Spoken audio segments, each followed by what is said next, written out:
et sœurs, que la paix et la grâce de notre Seigneur et Sauveur Jésus-Christ soient avec vous. Ici est WH Redemption Ministries pour notre dévotion matinale pour ce mercredi 23 octobre 2024. Toujours dans la mission de vous accompagner journée après journée, réveil après réveil, matinée après matinée, sur le chemin du royaume de Dieu. Car l'essentiel, frères et sœurs, est dans le royaume de Dieu. La force est en Dieu, la guérison est en Dieu, la consolation est en Dieu, la victoire est en Dieu, l'abondance est en Dieu, la sagesse est en Dieu, frères et sœurs, et surtout l'espérance est en notre Dieu. C'est pourquoi nous nous répétons à chaque instant, à chaque occasion, cherchons d'abord le royaume de Dieu et sa justice, et toutes les autres choses nous seront données en plus. Donc, bon réveil, mon frère, bon réveil, ma soeur, que le nom de l'Éternel soit béni ce matin, que le nom de notre Dieu soit glorifié, que le nom de notre Jéhovah Jireh soit exalté ce matin, car il nous a fait du bien, il a pourvu à nos besoins, il nous a protégés du danger. Oui, il a été toujours pour nous un secours et un abri dans la détresse. Donc, frères et sœurs, et nous sommes réveillés ce matin. Nous pouvons voir lever le soleil ce matin. L'oxygène est à notre disposition gratuitement ce matin. Donc ce sont tous des raisons pour chanter gloire à Dieu, pour crier Ebenezer, Ebenezer. Jusqu'ici, l'Éternel nous a secourus. Oui, tu peux croire ce matin que les bontés de l'Éternel ne sont pas épuisées, mon frère. Tu peux croire ce matin que les bontés de l'Éternel ne sont pas épuisées, ma soeur. Et elles se renouvellent chaque matin. Oui, la fidélité de notre Dieu est grande. Il est bon, il est miséricordieux, il est compatissant. Donc, si jamais tu penses à un frère ou à une soeur ce matin, et nous vous invitons à partager ce message et dans des groupes WhatsApp, dans des groupes Facebook, avec des contacts, car on ne sait jamais ce que la parole de Dieu peut faire dans la vie de l'un de ses enfants bien-aimés, frères et sœurs. Car notre dévotion, la raison d'être de notre dévotion matinale, c'est de nous offrir cette occasion d'avoir un réveil avec Dieu. Car un réveil avec Dieu nous offre cette possibilité d'avoir une journée remplie de sa faveur. Et en accumulant des journées remplies de la faveur de Dieu, frères et sœurs, donc nous augmentons la possibilité, la probabilité d'avoir une année 2024 remplie de sa bonté. Et en accumulant des années remplies de la bonté de Dieu, nous allons finir par avoir une vie comblée de ses plus riches bénédictions sur plusieurs générations. Pour notre dévotion de ce matin, ce mercredi 23 octobre 2024, frères et sœurs, donc lentement, nous nous dirigeons vers la fin et de ce mois, vers la fin de l'année aussi. Donc, le texte qui nous est proposé, c'est le texte que nous trouvons en 2 Corinthiens, chapitre 12, deuxième lettre de Paul aux Corinthiens, et le 12e chapitre, et nous allons lire du verset 6 jusqu'au verset 10. 2 Corinthiens, chapitre 12, verset 6 à 10. Et pourtant, si je voulais me vanter, je ne serais pas un insensé, car je ne dirais que la vérité. Mais je m'en abstiens, car je désire éviter que l'on se fasse de moi une idée supérieure à ce qu'on peut déduire de mes actes et de mes paroles. D'ailleurs, parce que ces révélations étaient extraordinaires pour me garder de l'orgueil, Dieu m'a imposé une épreuve qui, telle une écharde, tourmente mon corps. Elle me vient de Satan qui a été chargé de me frapper pour que je ne sois pas rempli d'orgueil. Au sujet de cette épreuve, j'ai prié par 3 fois le Seigneur de l'éloigner de moi. Mais il m'a répondu, ma grâce te suffit. C'est dans la faiblesse que ma puissance se manifeste pleinement. C'est pourquoi je me vanterai plutôt de mes faiblesses, afin que la puissance de Christ repose en moi. Je trouve ainsi ma joie dans la faiblesse, les insultes, la détresse, les persécutions et les angoisses que j'endure pour Christ. Car c'est lorsque je suis faible que je suis réellement fort. Nous venons de lire, frères et sœurs, le texte que nous trouvons en 2 Corinthiens, chapitre 12, versets 6 à 10. C'est probablement un texte qui n'est pas nouveau. Et si je ne me trompe pas, ça fait pas longtemps, notre frère Yves Henry a eu une réflexion par rapport, je dirais, à ce texte. Et Dieu, pour des raisons, dans notre manuel, le texte nous est proposé ce matin pour le 23 octobre et pour ce mercredi 23 octobre 2024. C'est ce texte de Corinthiens, chapitre 12, verset 6 à 10.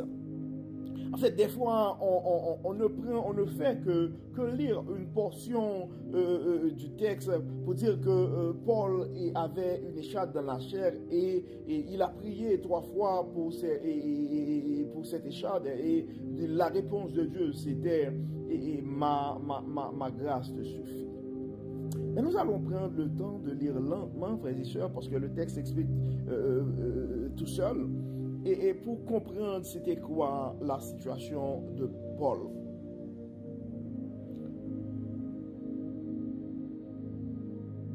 « 2 Corinthiens, chapitre 12, verset 6. Paul commence pour dire, et pourtant, si je voulais me vanter, je ne serais pas un insensé, car je ne dirais que la vérité, mais je m'en abstiens. » En fait, on voit clairement, si on peut juste regarder la Bible et les prédications de Paul, effectivement, c'est l'un c'est Paul et les différentes lettres de Paul aux églises. On s'entend que Paul a fait beaucoup de choses pour vraiment proclamer le message de l'évangile de Christ. Donc, effectivement, si Paul voulait se vanter, ce ne serait pas insensé, comme le texte l'a dit, car je ne dirais que la vérité. Donc, c'est un fait que Paul a fait beaucoup de choses pour la propagation, pour propager l'évangile. Mais Paul dit, mais je m'en abstiens, car je désire éviter que l'on se fasse de moi une idée supérieure à ce qu'on peut déduire de mes actes et de mes paroles. L'abstinence, frères et sœurs, des fois, il faut s'abstenir. Le silence est force, des fois on dit, et tout le reste est faiblesse. Des fois, il faut parler aussi.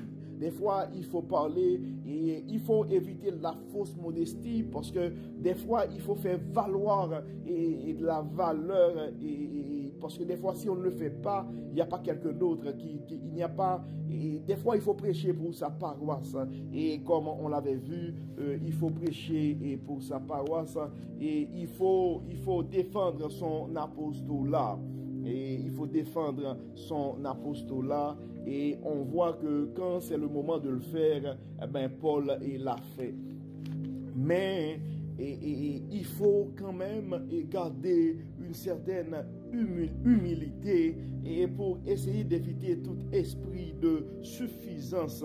Et donc, car nous devons nous rappeler que généralement, si nous brillons, c'est parce que tout simplement Dieu projette sur nous sa lumière. Mais en fait, nous ne sommes pas lumière, c'est la lumière de Dieu qui brille en nous.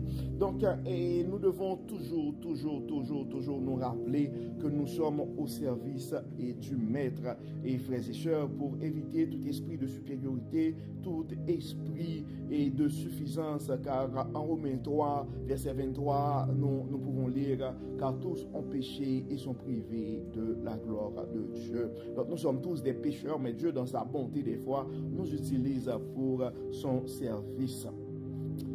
Verset 7, l'apôtre Paul continue pour dire, d'ailleurs, parce que ces révélations étaient extraordinaires pour me garder de l'orgueil, Dieu m'a imposé une épreuve qui, telle une écharde, tourmente mon corps. Je ne sais pas c'est quoi ton épreuve ce matin, mon frère. Je ne sais pas c'est quoi ton épreuve ce matin, ma soeur, mais tu dois te poser cette question. Est-ce que Dieu n'utilise pas cette épreuve pour te ramener à la sagesse, pour t'empêcher à cultiver un esprit de supériorité ou un esprit de suffisance? Donc ça dit, elle me vient de Satan qui a été chargé de me frapper pour que je ne sois pas rempli d'orgueil. Et donc c'était clair, je pense que notre frère Ignel nous l'avait expliqué aussi. Donc ça dit, elle me vient de Satan, pas de Dieu, mais de Satan qui a été chargé de me frapper pour que je ne sois pas rempli d'orgueil. Mais dans le verset 8, ça continue. Au sujet de cette épreuve, j'ai prié par 3 fois le Seigneur de l'éloigner de moi, mais il m'a répondu, ma grâce te suffit. C'est la faiblesse, c'est dans la faiblesse que ma puissance se manifeste pleinement. Je ne sais pas si tu as des afflictions ce matin, si tu as une épreuve ce matin, et nous allons prier pour vous, nous allons intercéder pour vous, mon frère, et nous allons prier parce que Dieu souvent intervient dans la vie de ses enfants pour les échapper du danger. Mais si c'est la volonté de Dieu, nous devons nous rappeler aussi, et c'est la volonté de Dieu à préséance dans nos vies. Et ça devrait être toujours la volonté de Dieu dans nos vies. Nous allons prier, et si jamais ça arrive que Dieu n'exauce pas ta prière et n'exerce pas notre prière, donc nous devons comprendre que nous devons croire que dans cette parole que Dieu a tout fait, et Dieu fait toutes choses belles en son temps, et nous devons nous rappeler de cette parole que toutes choses concourent au bien de ceux qui aiment Dieu. Donc l'apôtre Paul dit, mais il m'a répondu, ma grâce te suffit. C'est dans la faiblesse que ma puissance se manifeste pleinement. Donc dans ta faiblesse ce matin, dans ton affliction ce matin, tu peux aller chercher la puissance qui est en Dieu. Ça continue pour dire, c'est pourquoi je me vanterai plutôt de mes faiblesses, afin que la puissance de Christ repose sur moi. Probablement la puissance, ton onction, ta délivrance, c'est dans ta maladie que tu vas rencontrer la puissance de Dieu ce matin, mon frère. Probablement c'est dans cette situation, dans ces persécutions, c'est probablement dans ces soucis financiers que tu vas voir que notre Dieu est effectivement le Dieu de la bonté, le Dieu de l'abondance. Probablement c'est dans ton maladie, dans ce maladie que tu vas réaliser que notre Dieu c'est le Jéhovah Rapha, et il est le Dieu, le grand Dieu guérisseur, le médecin par excellence. C'est pourquoi mon frère, dans ta situation là où tu es présentement, je t'invite à aller chercher ta force en Dieu, à aller chercher ta consolation en Dieu, à aller chercher dans ta faiblesse la puissance qui résiste dans la faveur, dans la bonté, qui existe dans la faveur et la bonté de Dieu. Car l'apôtre Paul dit, c'est pourquoi je me vanterai plutôt de mes faiblesses, afin que la puissance de Christ repose en moi. Et ça termine dans le verset 10 et pour dire, je trouve ainsi ma joie dans la faiblesse. Je trouve ainsi ma joie dans la faiblesse, les insultes, la détresse, les persécutions et les angoisses que j'endure pour Christ. Je ne sais pas, mon frère, quelles sont les insultes que tu as rencontrées sur le chemin du royaume. Je ne sais pas, c'est quoi la détresse que tu es en train d'endurer ce matin. Je ne sais pas, c'est quoi la persécution, le niveau de ton angoisse. Mais l'apôtre dit, je trouve ainsi ma joie dans la faiblesse, les insultes, la détresse, les persécutions et les angoisses que j'endure pour Christ. Car c'est lorsque je suis faible que je suis réellement fort. Donc la force qui est en Dieu est dans ta faiblesse ce matin. C'est pourquoi je t'invite mon frère, je t'invite ma soeur à aller chercher ta force en Dieu. À aller chercher ta consolation en Dieu. Comme d'habitude, frères et sœurs, nous allons prier, nous allons intercéder pour nos frères et sœurs qui sont dans la peine, nos frères et sœurs qui sont angoissés, pour nos frères et sœurs qui sont malades, pour nos frères et sœurs qui sont dans le besoin ce matin, pour nos frères et sœurs qui sont dans le pétrin, comme on dit ce matin. Nous allons intercéder, mais nous allons nous soumettre aussi à la volonté de Dieu. Prions Dieu, frères et sœurs. Dieu de bonté, Dieu de miséricorde, Dieu trois fois saint, nous te disons merci Seigneur pour ton amour, merci pour ta grâce, merci pour ta fidélité envers nous, merci parce que tu n'arrêtes pas de nous rappeler que tu es le Dieu de bonté, tu es le Dieu de fidélité, tu es le Dieu de toute sagesse. Merci Seigneur pour la manière et que tu n'arrêtes pas de nous éduquer, de nous former, de nous révéler ta sagesse. Dieu de bonté, Dieu de miséricorde, nous savons que nous sommes pécheurs. Nous savons, Seigneur, que souvent nos paroles, nos actions ne font pas et ton plaisir, ne font pas ta joie, ne font pas de nous des enfants obéissants.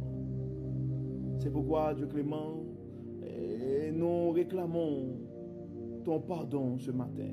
C'est pourquoi nous te demandons de ne pas regarder nos fautes, de ne pas rentrer en jugement avec nous. Pardonne-nous, Dieu clément. Aide-nous, inspire-nous, guide-nous, permets que ton Saint-Esprit soit vivant en nous. Réveille en nous ton Saint-Esprit afin que nous puissions produire les œuvres de l'Esprit. Nous présentons devant toi ce matin, Dieu clément, pour intercéder pour nos frères et sœurs qui sont malades. Dieu de toute puissance, Dieu de toute grâce, Dieu de toute bonté. Nous te demandons de toucher nos frères et sœurs qui sont malades présentement. Tu les connais par leur nom, tu connais leur diagnostic, tu connais leurs soucis, tu connais leurs souffrances. Dans ta bonté, dans ta fidélité, nous réclamons de ta part la guérison pour nos frères et sœurs malades. Nous avons des frères et sœurs qui ont été malades et gloire soit rendue à toi, ils ont été guéris, ils ne sont plus à l'hôpital. Mais tu connais, Dieu clément, leurs soucis, tu connais, Seigneur, et leur réalité. Nous te demandons, Dieu clément, de continuer à les toucher, de continuer à les soutenir. Tu les connais par leur nom, tu connais leurs adresses, tu connais leur traitement, tu connais leurs médicaments. Nous les remettons entièrement entre tes mains. Nous avons d'autres frères et sœurs qui sont souffrants présentement. Dieu de toute bonté, touche-les dans leur souffrance présentement. D'autres sont inquiets, d'autres ont l'esprit tourmenté, d'autres sont angoissés. Dieu de toute bonté, nous remettons entre tes mains leur corps et leurs esprits. Que ton Saint-Esprit puisse les remplir, que ton Saint-Esprit puisse les guérir, que ton Saint-Esprit puisse les remplir, les motiver. Que la joie qui est en toi puisse gagner leur cœur. Que la paix qui est en toi puisse prendre place dans leur cœur, dans leur vie, en eux et autour d'eux. Dieu de toute abondance, nous remettons entre tes mains des frères et sœurs qui ont des soucis financiers. Tu connais, Dieu connaît mieux que nous, les factures qui sont impayées. Tu connais, Seigneur, les dettes qui ne sont pas encore remboursées. Tu connais, Dieu clément, les besoins qui ne sont pas comblés. Dieu de bonté, Dieu de miséricorde, pourvois notre Jéhovah Jireh. Pourvois aux besoins de tes enfants bien-aimés. Révèle à ces enfants que tu es vraiment le Dieu de l'abondance.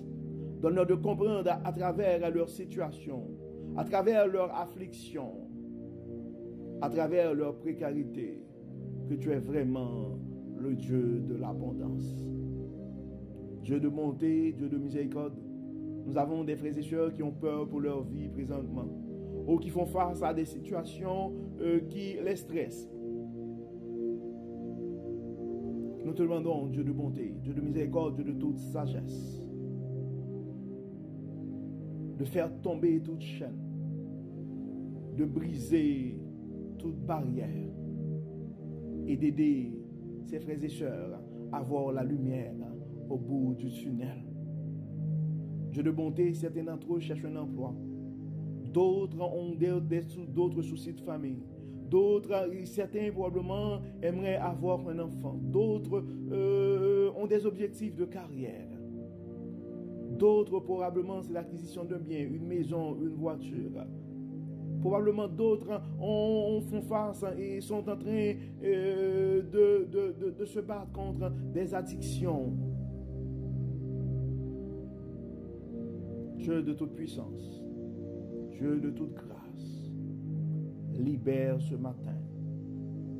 Libère ce matin. Fais grâce à Dieu clément. Libère ce matin. D'autres probablement ont des vices. D'autres probablement ont un péché mignon, malgré des efforts, malgré des confessions, malgré des engagements. Mais à chaque fois, ils ne peuvent pas résister à ces péchés mignons. Dieu de toute libération, nous demandons de les toucher, de les libérer ce matin. Libère, Seigneur. Libère, Seigneur. Au nom de Jésus, libère, Dieu clément. Touche ses frères et sœurs. Tu es celui qui a le pouvoir sur l'esprit humain. Touche les cœurs, touche les corps malades, touche les esprits tourmentés et sauve des âmes. Libère des âmes, Dieu clément. Viens, Dieu clément, dans nos vies. Que ton Saint-Esprit puisse nous guider, puisse nous inspirer. Que tout soit fait dans nos vies, Dieu clément, pour la gloire de ton nom. Encore une fois, pardonne nos péchés. Exauce-nous au nom de Jésus. Amen. Amen. Frères et sœurs, nous arrivons au terme de notre dévotion pour ce mercredi 23 octobre 2024. Nous espérons que votre âme a été bénie et d'ici là, nous vous souhaitons une excellente journée sous le regard du Dieu Tout-Puissant. Que le Seigneur nous bénisse, que le Seigneur nous protège, qu'il nous accorde sa grâce et sa paix. Au nom de Jésus. Amen. Amen. Encore une fois, bon mercredi, frères et sœurs, et à demain.